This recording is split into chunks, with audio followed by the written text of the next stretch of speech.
Welcome to Big Blend Radio, where we celebrate variety and how it adds spice to quality of life.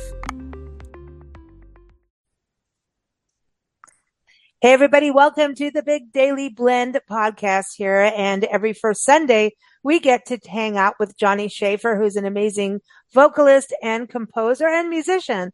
And today, we're going to talk about music for Pride Month, music that celebrates Pride. We're going to talk about LGBTQ musicians and musicians and singers, songwriters, everybody in the music industry that supports Pride Month. And there's so many songs. I mean, this is going to be a big topic.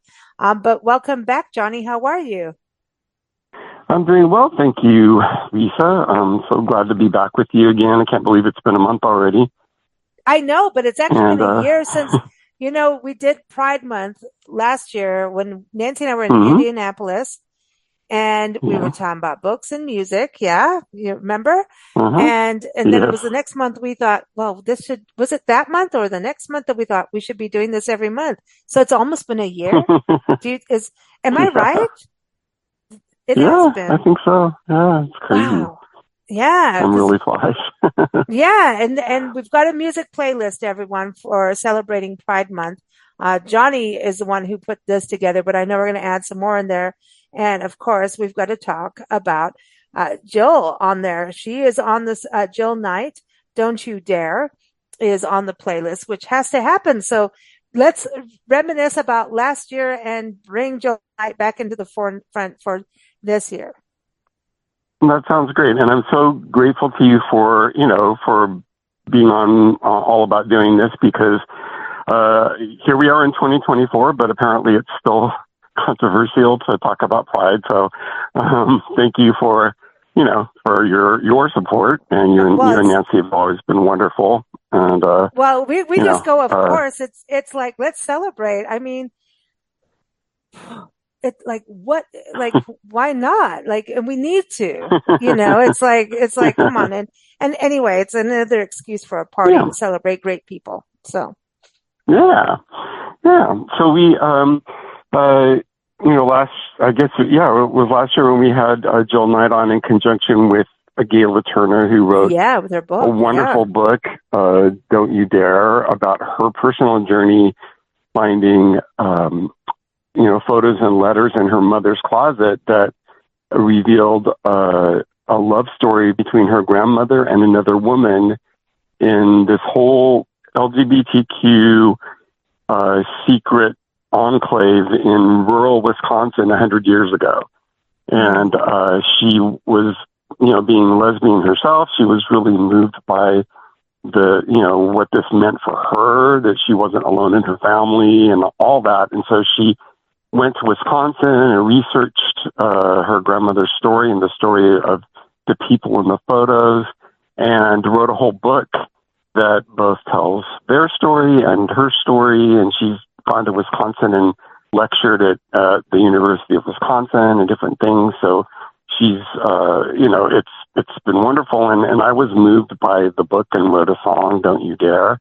And then because the story's about women, we asked wonderful singer-songwriter Jill Knight and guitarist to play and sing on the song, and she did a beautiful job. So, and then Paco made a wonderful video using the photos in Gayla's book that she found, and to go along with the song for the music video. So that's a project near and dear to my heart. On the playlist that we have, I also have a couple of versions of the song. Songs over the years take on different, they evolve as times change. And so when Prop 8 first happened in California, it was pretty devastating for me. I was out on the streets, with signs and getting yelled at and eggs thrown at me from cars. And then on election day, here it was, people voting on whether or not I would have the right to marry the person I love. And that was just so bizarre to me that it was even up for a vote, but it was. And so when it narrowly won, just by a few thousand votes out of 12 million.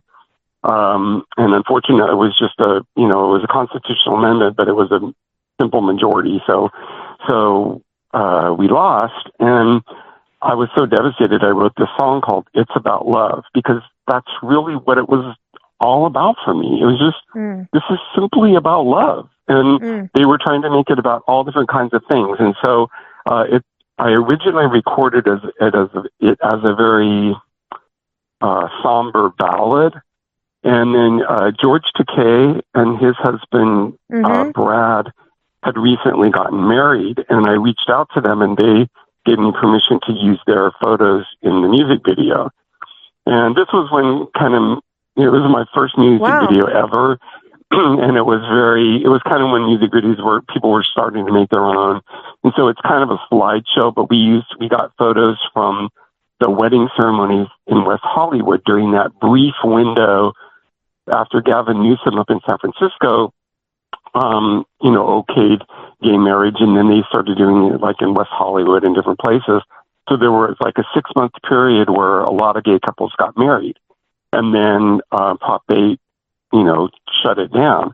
So there was a certain group of people that were married, but nobody else could get married after that. And so I, released this song, and then, we kept fighting. And then, a few years later, Obergefell happened, and it was overturned, and the Supreme Court, gave permission nationwide for gay couples to get married. And then Paco and we're going to celebrate our 10th anniversary next month. Wow, that's amazing. And and he, so we, once were able to get married, I updated the song and did like a celebration mix. It's a dance mix now. And then my friend Lisa Yolande, who's a wonderful singer, teamed up with me on it. And some of my friends from my church choir sang kind of a choral background on it. And we did this dance version of the song. So there are 2 mixes of It's About Love on this playlist, totally different from each other. One is very somber and one is very celebratory. That's awesome. Because it's kind of like a before and after, right? In a way. But and I think right now it's a wonky year, man, politically, and things can go anywhere, right? And so yes. I want to go back to Gayla Turner, and what's interesting, when you think about that story we just did today. Right now, Nancy and I are in the Smoky Mountains of North Carolina, and we just did a podcast recording on family history. And by the time this airs, it's only a week away. We pre-record these shows, but we're celebrating Pride Month now because we're together, so we can. And so, it was interesting. We did a family history show, so I want to reach out to her because I think that would be really cool for that, because we were talking about all the things we all discovered in our family history, and everybody on the panel had murderers in their family. And I'm like, holy cow. Oh, wow. So like Gayla found, her great grandmother is gay. Like, that's like a lot nicer, and we won't talk about our family history that has Nazis in it, but Nancy and I are not Nazis. We're the complete opposite. Mine does too. And it also has Jews.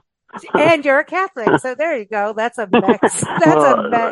That's a real mix, No, I'm actually Lutheran, but I sing in the Catholic Church. Oh, that's right. That's right. Let me get Very it straight. complicated. Yes. Yeah. I know. And we're Lutheran by we're not, but we're not. You know what I mean?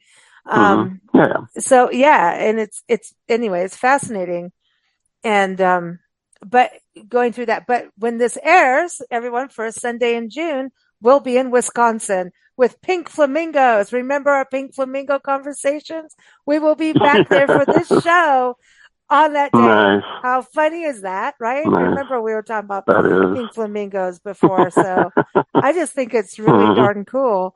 But I think it's important to talk about the music, because when we first talked about doing this show, I said, hey, we got to look at LGBTQ musicians. And of course, there's so many, but I mean, Freddie Mercury came immediately to mind, right? And Yes. I've Mm-hmm. had, you know what I've had on my mind all day is that as an earworm is Who Wants to Live Forever and Friends Will Mm-hmm. Be Friends. I don't know, those two Mm-hmm. songs have just been, Yeah. he's just such a huge part of my life. And here he was, this rock goddess, and I'm going to say a rock goddess in a way. I don't Mm-hmm. know if that's the right thing Yeah. to say or not, but that's not the Yeah. point. Because Mm-hmm. he strutted out there like a goddess and a god, right? Mm-hmm. He was Yeah. he could be whatever he wants, androgynous, Yeah. right? Can we talk about that? Look at Yes. David Bowie, right? Um, Oh, yeah.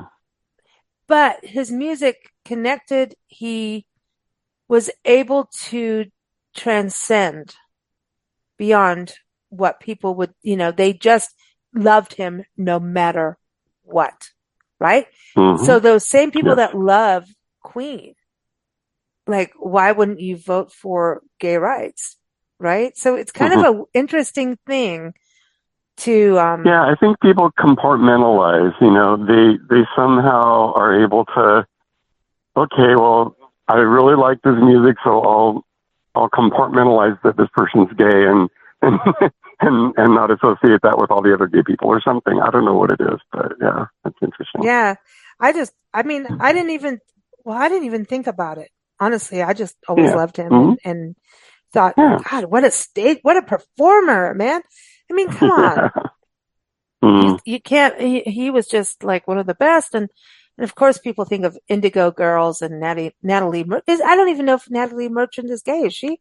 I just know that she's I got don't a know huge myself. gay Yeah, I don't following. know. I don't know Mm-hmm. either. Yeah. And does it matter, Yeah. honestly? Because a lot of music for Pride is also about supportive music, right? Mm-hmm. Music Yeah, that absolutely. could come from a straight Mm-hmm. person, but Absolutely. is a song for you, or that is about, yes, coming out of the closet. I hate the term coming out of the closet personally. Because it's like, oh, there's skeletons in the closet. It's like a dirty deed, and it's not. Yeah. Right. Yeah. So that's just my own personal thing. Mm-hmm. And I feel like But it the is whole interesting thing that Gayla found her mom's picture, her grandma's picture in the in the closet, closet. but they were skeletons, right? No. Yeah, right, exactly.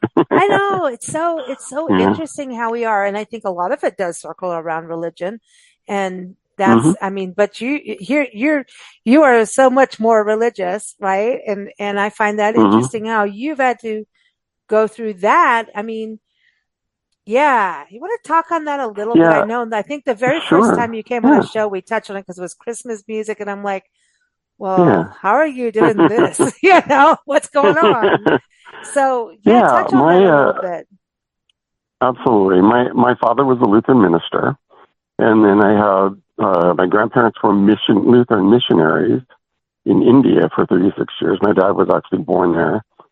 And I have other Lutheran ministers on, both sides of the family. And so I was, we didn't really talk about it much when I was a kid, the whole subject of homosexuality. And really the only gay person I can think of that was on TV was Billy Crystal on Soap. He's not really gay, but his character was, and then Anita Bryant was really popular and doing her crusades against gay people and the whole thing. And so it was very lonely growing up in Porterville in the 70s, with these gay feelings, and farmland. Yeah. Yes, farmland. Yeah. And very, very conservative, overall there. And so it was really lonely. And, I've talked numerous times on different podcasts with you about, how Melissa Manchester's music affected me. And many gay people feel that way. She has this motherly quality to her, and many of her songs are very self-affirming. And, so I felt much less alone. I kind of told her she sort of sung me down from the ledge. She was kind of my beacon of light that got me through everything. When I felt so alone, just many of her songs, but there were others too. And music really was my lifeline, and I was so lucky to be in a town. Porterville is this amazing. We always talk about if maybe there's something in the water or something, because it's this amazing music town. And both there were two high schools when I lived there. There's more now, but both high schools had fantastic marching and concert bands, and then really great choirs. I think we had 5 choirs at my high school, and the cool kids were in band and choir. There was no stigma around being a music kid, and I really excelled at music, so I had a fantastic time. And that was the one thing that got me through it. I think had I also been picked on for being in music, along with, having to suppress feeling gay, I don't know, it would have been too much, I don't know, but music really got me through it, and so, when you talk about the celebration, Pride, it's evolved. Initially, the first few Pride festivals were actually still demonstrations, because it all started with the Christopher Street riots on June 28th of Stonewall, June 28th of 1969, and then the first few Pride ceremonies that commemorated that day were actually still protests. And then it just began to evolve into a celebration of, the feeling good about yourself and positive about, about being LGBTQ. And, we have to be honest about history. And unfortunately, the first few Pride festivals actually kind of excluded trans people and transgender people, and then drag queens, and they were actually the ones who were key elements in the Stonewall riots. And so there are all kinds of phobias, and people bring their personal prejudices into everything. So it's all evolving, but now it's much more of a celebration. And what I've always loved about Pride is that when you go to a Pride festival, for that day, you're in the majority. Almost everyone around you is LGBTQ, and so for once, you're not this, kind of anomaly in like a normal society. You're all connected for the most. Yeah. And so it's so freeing, and well, that's huge, because even in travel, right? People would have to put on their websites for hotels or whatever, we're gay friendly. We'd have a flag out, and we're getting a lot better. But like Palm Springs, we do a show with the Palm Springs Preferred Small Hotels show a podcast with them every 4th Saturday. And they have gay men only. And you can go nudies there if you want. You could be clothing optional or whatever. And we've done all these shows about it. And then we talked about women. And, I said, well, why don't women have their own, things? And she said, well, because we had babies, finally women, lesbians were able to have kids in different ways. And back in the day, you couldn't. So there's this evolution. And every time we do these shows, I learn so much. And it's like, it's about being inclusive. And in Palm Springs, like we were talking to a couple, and he was saying, he went, they always feel very free and relaxed there. Like you're talking about with the Pride events, and their Pride is in November and not in June. And they say that, you're in Palm Springs, everyone's so accepting on all, no matter what. I don't care what you're doing, who you are, And because I think if you're anti-gay, you're almost like racist. And Nancy and I were sitting there today going, is it racist, sexist? What is it? It's discrimination in some, and it is. But, and I think, again, it goes back to some of the religious side of things. And so that's a whole other deal. But they feel like when they go outside, like, I've done so many interviews. I'm like, well, what makes Palm Springs like this hub, of happy for everybody? You can go there with your kids and family. You could be straight, you could be whatever. And they're just like, we just all agreed this is fine. And they have a business association for, it's like, it's like intense. And when you go there, no one cares. And they say that when you go out, like you could go in like to a restaurant, like in another city and to, gay men, and people will look at you like, are you gay or not? Like, and they feel like, oh, now we're being looked at again. And so they found like some find the difference and some are like, now it's kind of water on a duck's back kind of thing. And it's all fine. But I know going across the country, hell no, it ain't. No, I'm not gay, but I know where we're going and what that vibe is. And it's like, pride has to happen. And it's important that it's inclusive, that you feel comfortable. You have to feel at home in your own country, or anywhere. Yeah. And that feeling is big. There are certain parts of the country I would be very worried about visiting, especially since Paco, not only we're a gay couple, but Paco's, Mexican origin, and wow, you're a double hitter right there. At least you're, I always say you could be black and female and be Wanda Sykes with a she's got a mouth. Oh, she's smart, man. She's one of the best comedians. I love Wanda Sykes, but like if you're Wanda Sykes, you're in deep trouble, or if you're an Asian woman, you're even more in trouble now. It's like, it's like, who's more in trouble? So when you're talking about, go ahead. No, when you're talking about Wanda, just an aside on that, to me, she could read the phone book and I would be laughing. No, she's hysterical. And when she talks about her wife, the French lady with her cigarette, she's had a few, she's fantastic. Yeah. But I wanted to ask you this about Pride and, when I think about San Francisco and also when AIDS came around, did that really create the fear came from AIDS? Because I have friends, I have a friend, she's retired now, but her sons got AIDS from being in hospital, and it was a transfusion thing, and it had nothing to do with being gay. And this has happened around the world, everyone. This is not. And this is the thing. AIDS is not gay, right? And, her kids went through hell because they were boys. They went through hell, and she lost one, I think. It was stigmatized. It's still stigmatized. And, it really complicated things for me because, just as I was getting out of college and finally coming out, AIDS was really kind of blowing up, and I lost many dear friends.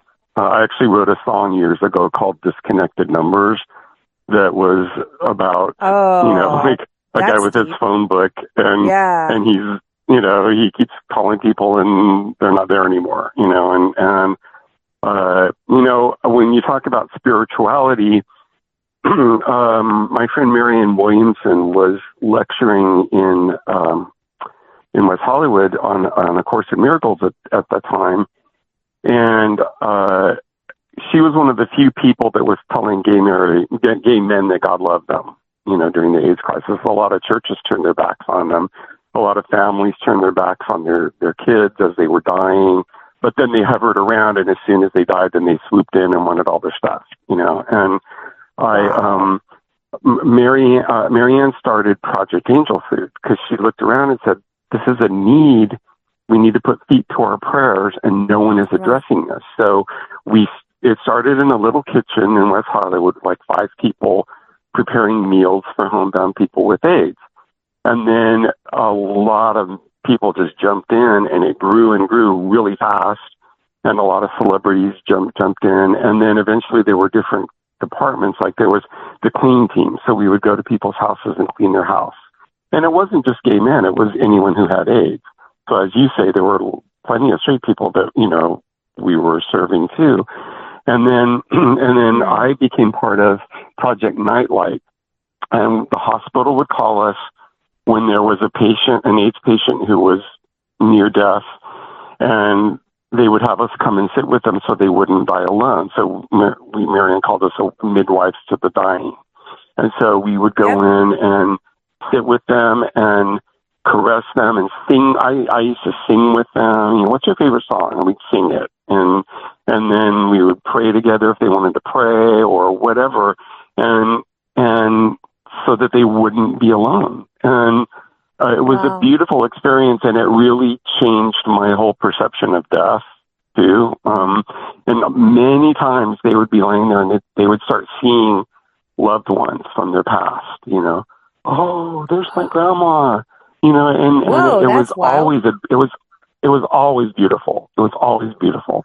And then many times their family would be hovering outside. They didn't want to have anything to do with the person when they were alive.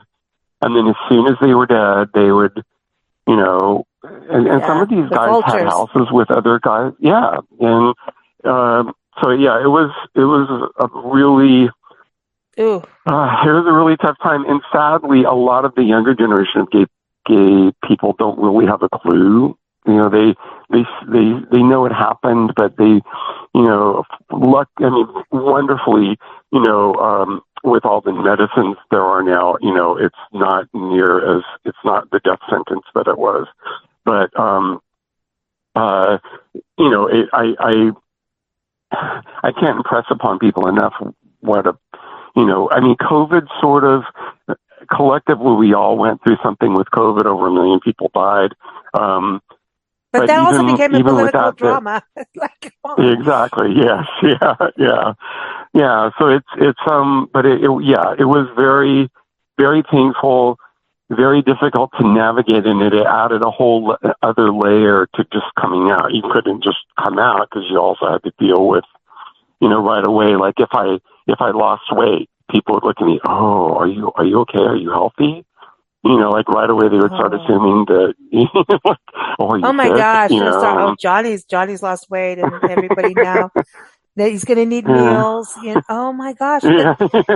Well, yeah, because I think about Harvey Milk, and I love the movie when Sean Penn did a great job on that. I think Harvey Milk, but that story of Harvey Milk, and I think.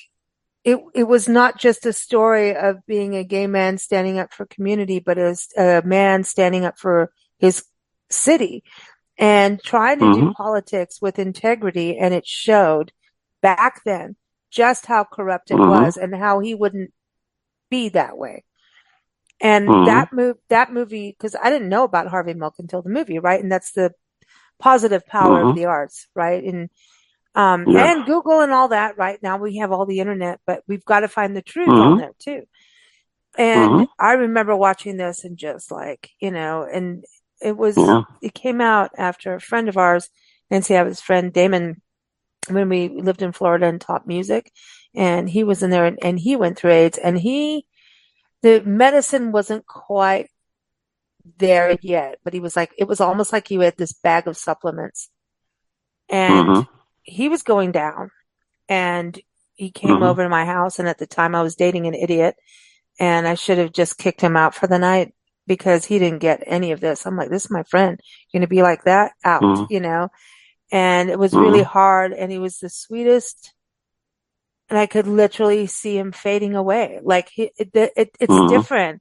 It's a different kind of death thing in a weird way. It's not like, it's different than cancer. He was literally half there as a human, like even functioning, but he was like Nancy and I still, I got goosebumps. I still like wonder where he is and stuff. We've all moved around, so much. Yeah, I got goosebumps. That means he's probably not here, but he was the most vibrant, fun. Oh my gosh, did we get in trouble together? Like big trouble. And it was his first career, and he was dating this guy, and the guy, anyway, it happened so fast. It was so fast. It was like, it was a beginning. He moved to Florida out of the Midwest little town, like Porterville, right?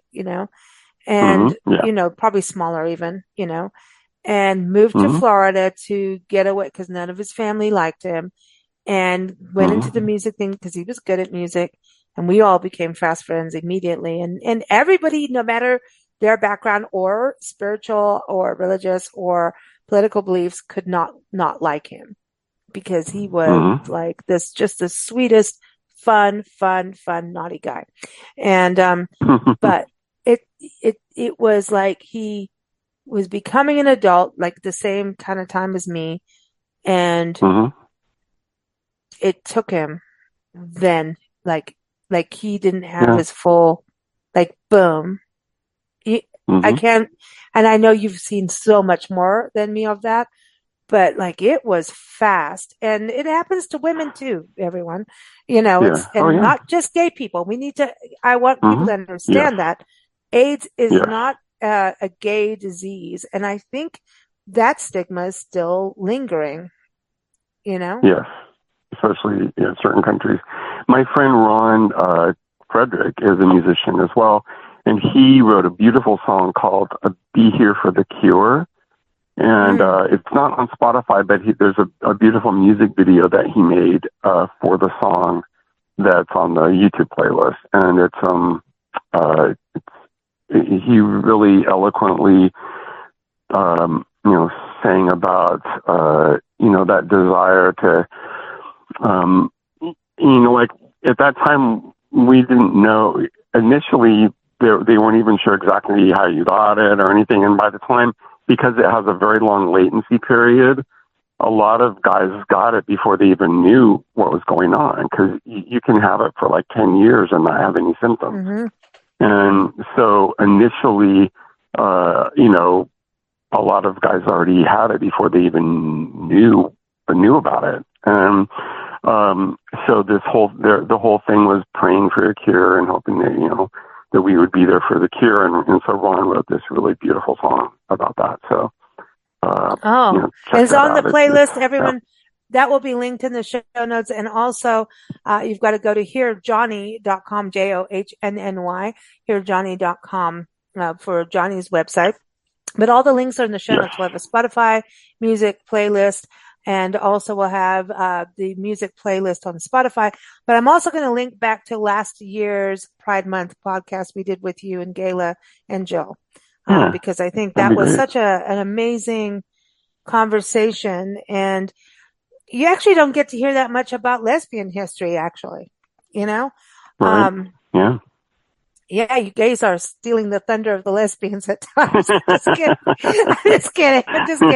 Well, but it's true, right? And no, I don't know how true that part is, but it just, you don't hear it as much, and it's just kind of an interesting thing how our world is. Like straight guys are like, oh, we love lesbians, and we'll do that. I'm like, you're so gross that way, and that's why I brought up the thing Nancy and I were talking about is, okay, so not treating gay people, lesbian, LGBTQ community, and plus, and all those other terms, right? Please don't come down on me if I don't get all the terms right. I'm trying, but if you don't accept our fellow humankind, right? No matter what it is, who it is, like what term that's what I say about what it is, it being the term. But who, race, love preference. That's the thing. I think it's sexual preference. And that kind of term is making it now like sexist. I don't know. Racist. I mean, what is this? What is it? It's discrimination as a whole. I mean, we weren't supposed to do this on the show today, right? We're supposed to celebrate, but we have to understand, we have to understand why to celebrate Pride, right? Why do we celebrate Women's History Month? Because women stood up for our right to vote. Women helped the Underground Railroad. And, women did all these things for women to not be called livestock. That's why we have Juneteenth. That's why we have Black History Month. And, the reality, yes, we shouldn't have to have all of that, but it's a wake up reminder of we're all humans and we're in this boat together. So get along. Well, I also think about, we have St. Patrick's Day and people celebrate Irish heritage, and you have Cinco de Mayo, like last night, right? Yeah. I mean, it's just, to me, it's just a way of highlighting and celebrating ourselves. And it's not, like, I don't know. It's odd to me, especially when people try to just make it about sex. Because if I never had sex again, I'd still be a gay man. It's it informs me as a person in many ways, not just who I sleep with, and that's another factor of it too. It's just that I just feel like there's a different sensibility that comes along with it, and even within being gay itself, there are all different kinds of gay people, just as there's all different kinds of straight people and bi people, and it's just when we try to force people into these narrow, preconceived, boxes, it limits, and I don't understand why we need to limit each other. It is, yeah. That's it. I don't know why, but I think celebrate. I think, celebrate each other, but I think it does come from those religious things and the AIDS part and all of that. And it's like, hello, we're all still here. We're all still here, and you go sing in choirs. And sorry for calling you Catholic. Sorry. But that is a typical misconception of Catholic and Lutheran, which everybody that's Lutheran wants to beat me over the head now, but sorry about that. But honestly, I remember you coming in because you've sang Catholic songs and done some Catholic-y kind of things, right? Yeah. So, so I'm going like, how did you do that? So it's, but I will say that the churches are pretty, just they've got to get better, but I think they are. I'm hearing women priests now. I'm seeing a big change in churches understanding they have to get better. So are you seeing Trinity Lutheran? Yeah. No, you. This is your world, not mine. Trinity Lutheran in Porterville, where I grew up, has a wonderful woman pastor, and a lot of the Lutheran churches actually do now. They're one of the denominations, I think, that has the most women clergy. And really, and there was a big two lesbians got married at Trinity in Porterville a few months back, and church was full. And then last year, I don't know if they're doing it this year, but the Pride celebration in Porterville last year was actually held at Trinity Lutheran Church in their parking lot, because they have a big parking lot, and so they had the Pride Festival there, and they got a lot of blowback from people in the community, and they're all, well, we don't care. We're happy to be part of this. So, Well, I love this. I love this because I just think it takes time to make change. We want it overnight. We want to say, hey, this is what it is, and just like what I have to say, and make and change. And change takes time. It takes generational time sometimes. And the reality is, to me, we're all here together. And so love and care for each other, and it'll be easier. But that's a really altruistic viewpoint. But if we can aim for that, right? And I think Pride should be celebrated. We should be celebrating because there's been some huge achievements along the way, and we have to keep it at the forefront. So when we talk about Pride Month, let's celebrate, yes, have the parades and everything. And God, who doesn't want a glorious parade, right? It's like, I'm one of those people, like, I'm complete tomboy, but if I'm going to do something, dress up, I'm going all in. I want in. I want it all, like I will glitter up for a pride parade. I would do it, but it has to be that kind of thing. It's got to be epic for me to do. And I think it's a way of saying, and we should all celebrate, right? It's really important. And now we're in a heightened level of, okay, so the pronoun thing is really difficult. Sorry, it's true. For me, it's like, I don't know how to write anymore because the they thing, I get it, but it's not grammatically correct. So it's difficult. And I think sometimes it's hard for people to grasp everything all at once and make a huge bunch of changes. So I would just say maybe we all just start by care before labels. I think more labels confuses people personally. But I understand why they need to be there. But at this point, can't we just start with caring? Like, can we just do that? Because I don't think we're past. I don't think we fixed that yet. And I don't think that just me personally saying a label is going to fix it. I understand the need for pronouns and I get it. I'm not anti it, but I still think we need to fix things and have more conversation before we attack people over not using the correct pronoun. Do you know what I mean? Because I feel like it's almost in a way causing a more drama than solution. But eventually it will get better, It's timing again. Yeah, growth is messy, and I think good way. It's we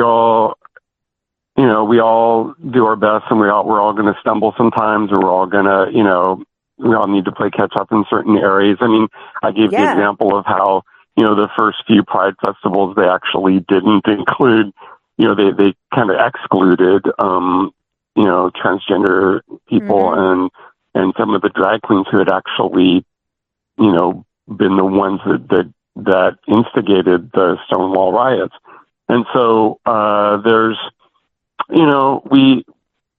I think it's about just opening our hearts, and I don't know. Fortunately, maybe because my dad grew up in India, I've always loved like diversity and learning about different cultures and trying different food and meeting different people, and the differences fascinate me.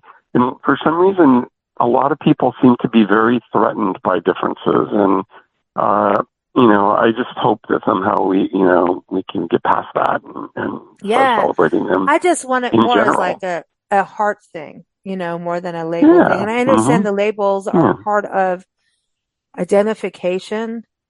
I just don't want things to separate us anymore. And sometimes I think some of the things do a little bit, but I don't know. I mean, I think eventually it'll all merge into a place where it needs to be. And you have to have the extreme for the balance to come in, right? Because extremes make balance happen. You can't just all be inch, inch, inch. You can inch, inch, inch. But there's always going to be an extreme. And because the situation comes from an extreme of a negative, right? So you have to have the extreme of the positive to make the balance. Did that make sense? Yeah.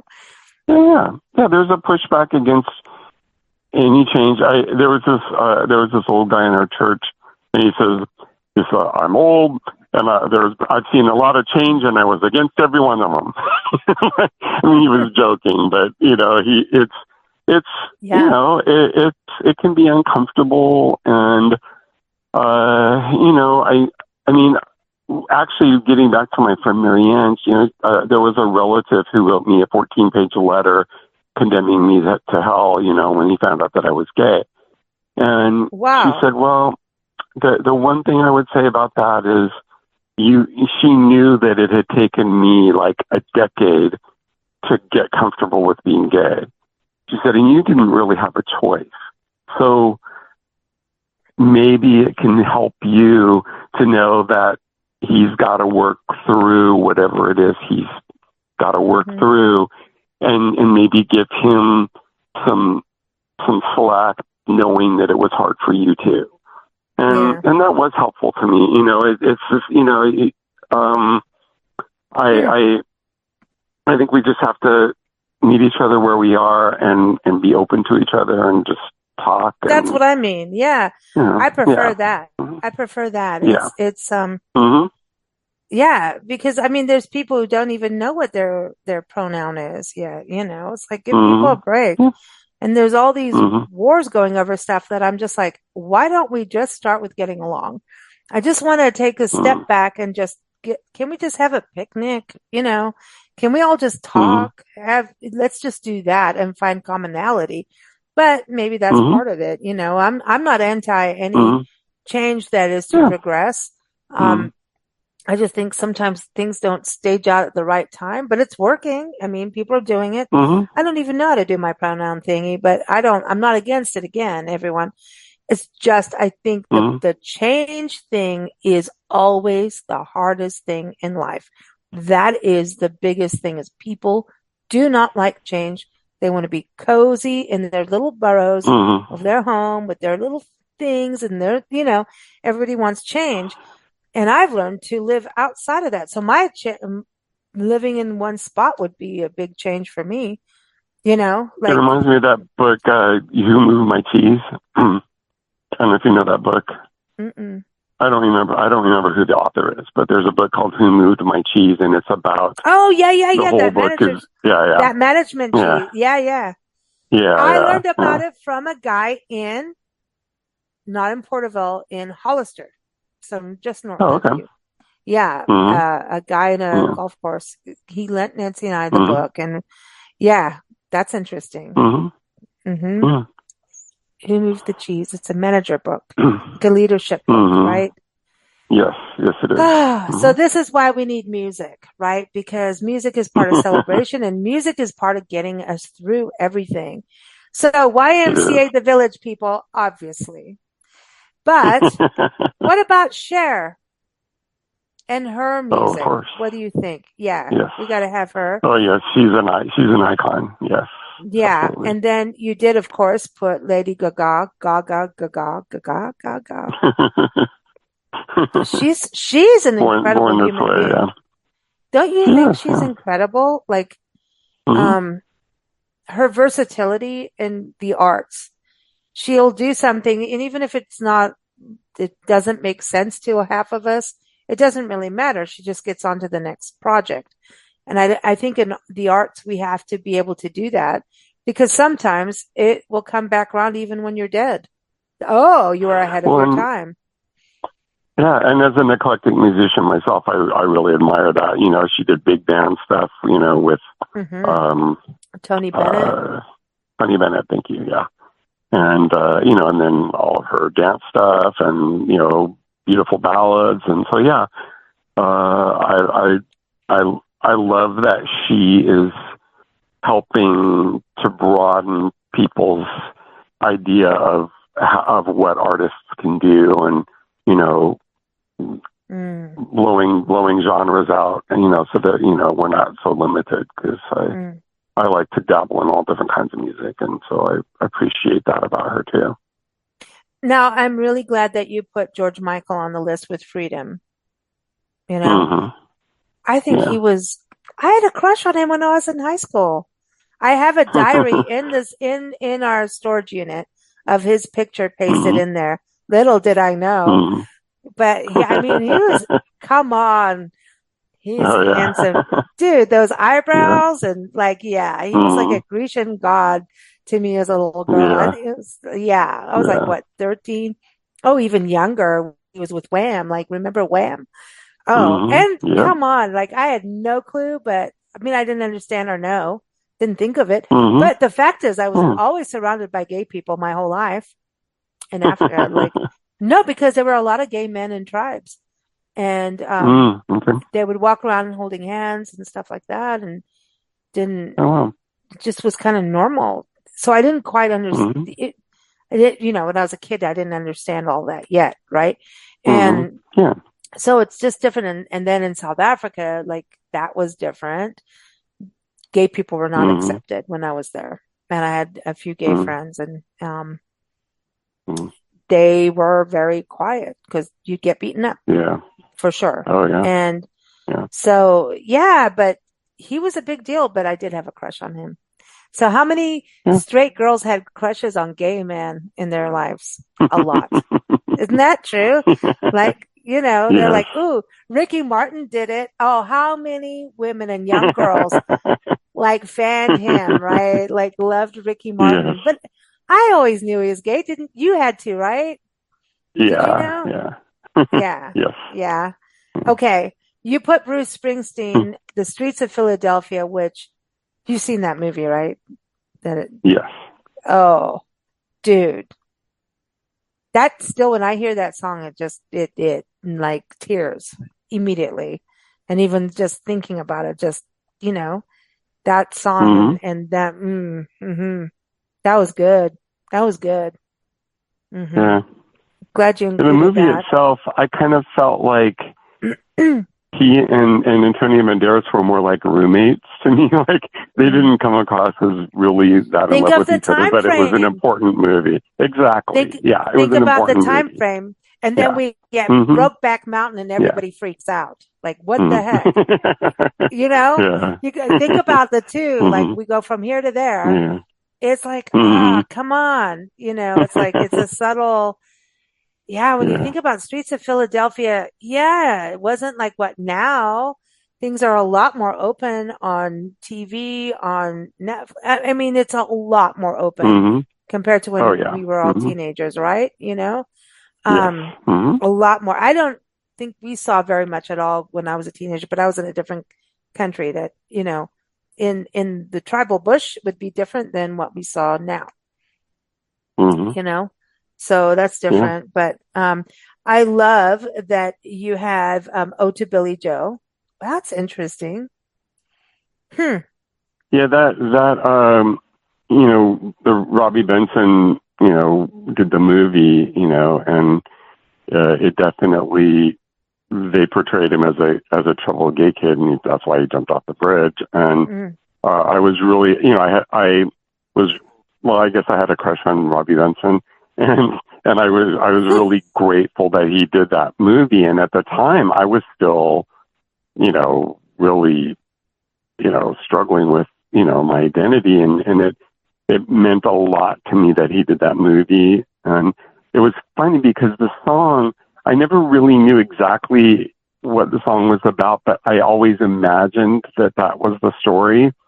And so then when they did the movie and that's how they played it out, it kind of reinforced that for me, you know. So that's why I put it on there. It's not a celebration song or anything, but it's just, I kind of, on this playlist, you know, there's so many more songs I could have put, but I just tried to put kind of a soundtrack of what I associate with Pride, and, you know. I had no idea. I had no idea until you brought this up. See? This is how lame I am. I didn't even know there was a movie, but I know the singer, I know the song, Bobby Gentry, you know, and I didn't. Well, I'm stupid then, you know, or naive would be the word. No, but I didn't know, you know, I did not know, but I've always known that song, but I don't know of the younger generation if they'd know it. But this, okay, so what you're saying, it's Pride is a celebration, but you have to know why you're celebrating. Right? Exactly. Yeah. It's not just a party. It's not like St. Patrick's Day, let's all drink. And even St. Patrick's Day is this plight of this man, you know, going out and kicking the snakes out of Ireland, you know, and that was about, you know, God and him finding God and all of that, you know. So when I read a, go ahead. No, I was going to say, like, 4th of July even is about beating out the British. You know, come on. Oh, yeah. It's not just about a burger and beer and waving a flag. Right. There's real reasons, just like Paco was talking about Cinco de Mayo, what it's really about. So I'm glad you put both sides of the coin. When I read about the history of Pride celebrations, it said that many of them were more kind of somber, like remembrance or like memory or remembrances of the Stonewall, uprising. So it was different kinds of celebrations. It wasn't always just a big party and just a big parade. And the parades came later, actually, and so a lot of them were more solemn events to commemorate that initial, because that riot was, most people feel that was the start of the gay rights movement, because up until that time, we were just staying down. We were being oppressed and not doing anything about it. And that was the first time that people finally said, enough. You know, we're standing up. We're not going to take this anymore. And, another song has nothing to do with being gay, but I associate it personally with it is, and only because I was coming out at this time, and it was when REO Speedwagon's I Can't Fight This Feeling Anymore was popular. Oh, yeah, that makes sense. It became like, it was perfect for what I was going through at the time. Yeah. but it's not a gay song or anything. Well, but it's also like when you're going through a lot of stuff, there's songs that you have that just get you to, it's like your Mm-hmm. therapy song. I know that sounds weird, Yeah. but we should do a show just on therapy songs. Mm, yeah. Songs that, it's like Oh, yeah. Walking on Sunshine. People talk about that and it does make you feel upbeat, right? But if you're not Uh-huh. walking on sunshine, it sucks. You want to go down to go up. You know what I mean? Yeah. You need to kind of Mm. have that Uh-huh. balance. And, um, Mm-hmm. yeah, Michael Hutchins, and what's sad is because he killed himself. Yeah. His, Yeah. his, his vocals have always Yeah. kind of blown me away. Um, Mm-hmm. Mystify. When you listen to that song, Mm, yeah. we Mm-hmm. had so much in the 80s that was more Yeah. blues. I think I've talked about this before, but I think that the musicians in the time frame, late 70s and through the 80s, were more sensitive to what was going on in the feeling of the culture of the people than Mm-hmm. we knew when we were the audience, right? Mm-hmm. I think of like Terence Trent D'Arby, people like that. Mm-hmm. He's Yeah. changed his name now, just like Cat Stevens, and Uh-huh. he just, I don't know. They just had this sentimentality of there was a lot of love. It was sexy, but sometimes really deep about what was going on in the world. And there was a Mm-hmm. lot of like Loretta Lynn with, and now I found the pill, now I've got the pill. Mm-hmm. That Mm-hmm. was a groundbreaker to talk about the pill back in the day, right? For women, Oh, yeah. Mm-hmm. or sing Yeah. about it, right? As a song. And Mm-hmm. then Yeah. you think back to, okay, now we're going to get real about what's going on with people, in general, and not, and it was like that was the inch by inch. And then some people would come out and explode with it. What about Boy George?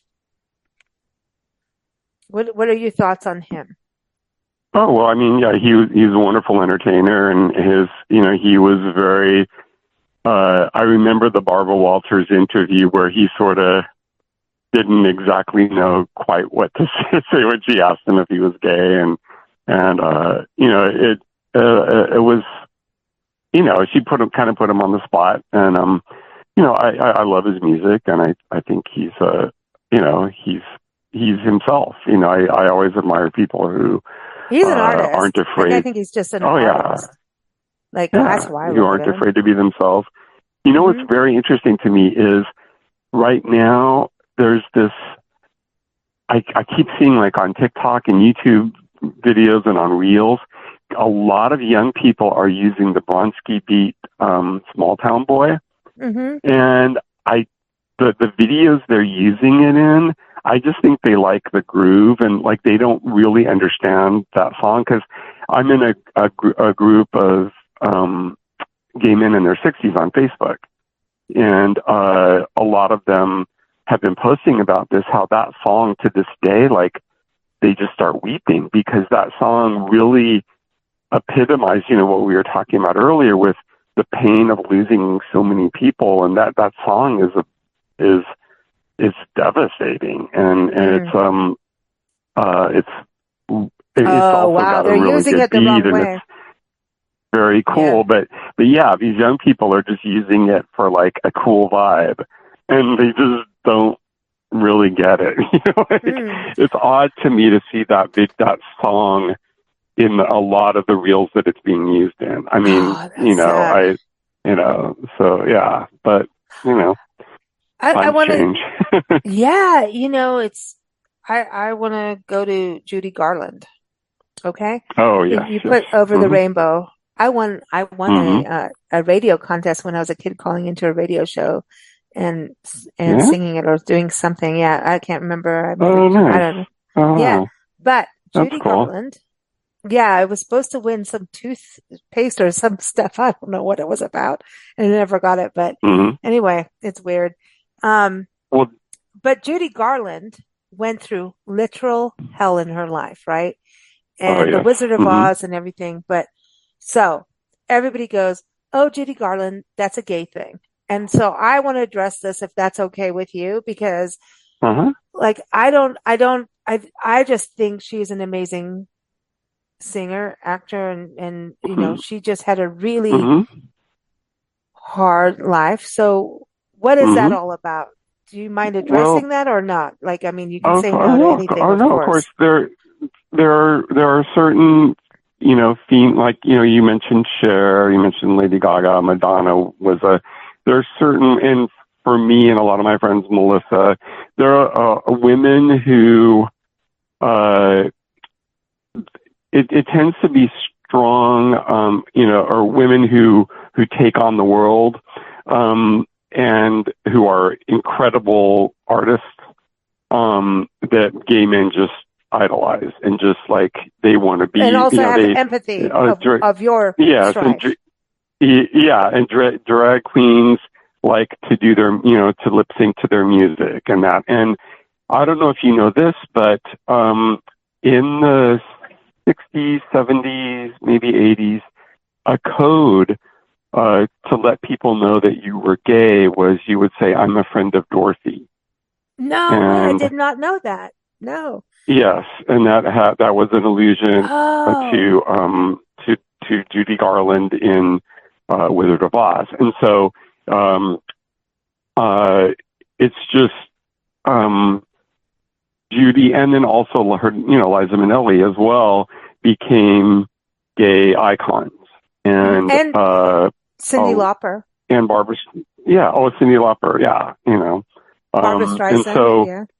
Barbara Streisand, absolutely. So it's yeah, it's just um, gay men.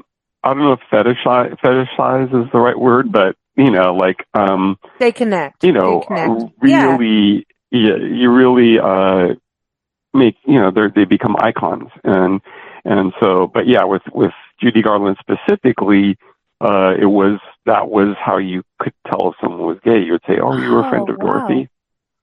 Well, Yeah. and I'm glad we're talking about this because this is really like LGBTQ history, right? Gay history Hmm. Yeah. that like you're talking Hmm. about the younger generation may not quite know, right? So I'm Right. glad we're having this Hmm. conversation. I hope you're cool with it because, you Oh know, yeah. Yeah. it's Hmm. to me, it's more about understanding. And that's why we have to go Hmm. to the dark place, you know, of how hard it's been too, because you know, Hmm. I can only, I mean, as a woman, I know it's hard, but, Hmm. being, you know, a gay man, gay woman, that's hard. And if you're of color, you're really Hmm. having a rougher time, you know, and that's the truth. And it's just, you know, trying to reach to that place where we can have better understanding amongst all of us. I mean, I don't want to say common man, right? Because I'm a woman, Hmm. you know, humankind instead Yeah. of Yeah. mankind. I say Hmm. humankind, Yeah. right? Oh, so Exactly. look, I am a What kind? labeler. See, I am a labeler. I became a pronouner just without that. But that's what it is. It takes time for change Mhm. to happen, Yeah. right? But And context is everything. Context is so mm, important. If you don't have a context for things, you don't understand why. A lot of times people don't understand. And I try to remind myself of that. If I'm uncomfortable with something or I'm not getting something, I'm thinking, okay, what is it I'm not understanding here? And then I try to find out the context. I try to learn about the story around things that helps me understand where people are coming from, mm, because it's important to validate other people's journey. It may not be my journey, but if I want people to validate my journey, I need to be able to validate other people's journey too. mm. And so I think Oh, having a historical context for things is really crucial. I think so. I mean, it really is. Yeah. And I think we lose sight of that. And as the world is, it feels like the world is speeding up faster than what So yeah, humankind is, right? yes, So we've absolutely. got to chill the hell out, people. Like really take Sunday off, listen to some music, Hmm. you know, can we go back to Sunday meals with the family and have conversations? Pick up the phone. Yeah, You don't have to do the I've rotary really. dial anymore, but let's do some basic things that kept community. That's how I Oh feel yeah, about it. I've cut back on social media. I just a little bit. I try to limit myself more because it's just I'm getting a little too crazy, and then not to Hmm. mention all the AI stuff. But yeah, it's just Don't I don't start me. know. We It's a we little. have we're gonna have to do another show. You made me get into that group. You didn't make me do anything, but now I'm like, no, I have stories to tell you on that. Oh boy, I got a doozy of a story to tell you. I can't. I'm not allowed to, but I will have to tell you a story later. But that's another show coming up, and we have a lot happening. So we have a lot on that. But I've been very lax on social media on some of my favorite groups, like your gratitude group, even our 1 hour walk group, even though I've been doing walks and I have catching up to do. But here's the thing. Don't beat yourself up about all that stuff, man. It's like you have to do what you have to do to be human and stay doing what you need to do. The world is still getting back on track after COVID. And at the same time, we have wars going on all around us. We have political drama. It's an election year. So be kind to yourselves. That's what I want to say. And I think that is the truth about Pride music. It's about be kind to yourself. So I'm going to include that song. I hope I can get our friend Borgo's music up on the playlist, because I don't think he kind of went against all the platforms. Oh, yeah. But Borgo, Be Kind is like awesome. But anyway, always good to have you on the show, Johnny. We've got a lot more shows coming up. Who knows what's going to happen in July? I think we're going to have ice cream. Let's have an ice cream social. Doesn't that sound like fun? Let's have an ice cream social. It does. Actually, it really does. Let's do it. Like, talk about old school things to do. Let's have an ice cream social. Everybody can come in with their favorite ice cream cone.